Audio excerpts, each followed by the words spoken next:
London में बैठे शख्स को मेरिट का मतलब तक नहीं पता। हकीकी आजादी मार्च के शुरका से वीडियो लिंक के जरिए खिताब करते हुए इमरान खान ने कहा कि मफरूर, सजा याफ्ता और झूठा कैसे मुल्की फैसले कर सकता है। उनका एक ही मकसद है कि किसी तरह इमरान खान को रास्ते से हटाया जाए।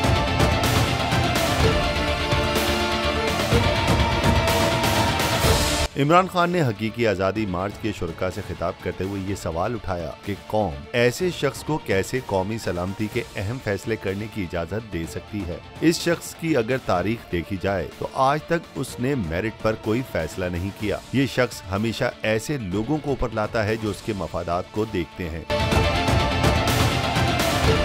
अपनी तकरीर के दौरान इमरान खान ने चीफ जस्टिस ऑफ पाकिस्तान से अपील की, चीफ जस्टिस साहब, हमें इंसाफ की कहीं और से उम्मीद नहीं, आपको देख रहे हैं। आपके पास 3 लैंडमार्क केसेस हैं जिनके लिए मुझे इंसाफ चाहिए। मैं 3 लोगों पर FIR दर्ज कराना चाहता हूँ। पुलिस कह रही है कि वो ताकतवर लोग हैं, मेरी FIR दर्ज नहीं होती। इमरान खान ने मजीद कहा कि कानून की हुक्मरानी न होने की और क्या मिसाल होगी।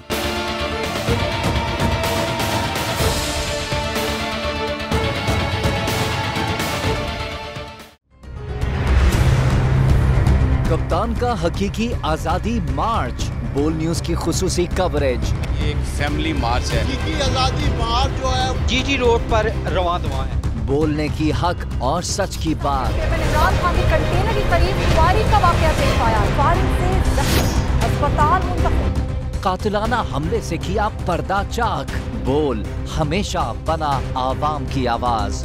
को वेलकम देगा आजादी मार्च के लिए बहुत अच्छी कवरेज की है। ये मार्च की तो जबरदस्त कवरेज।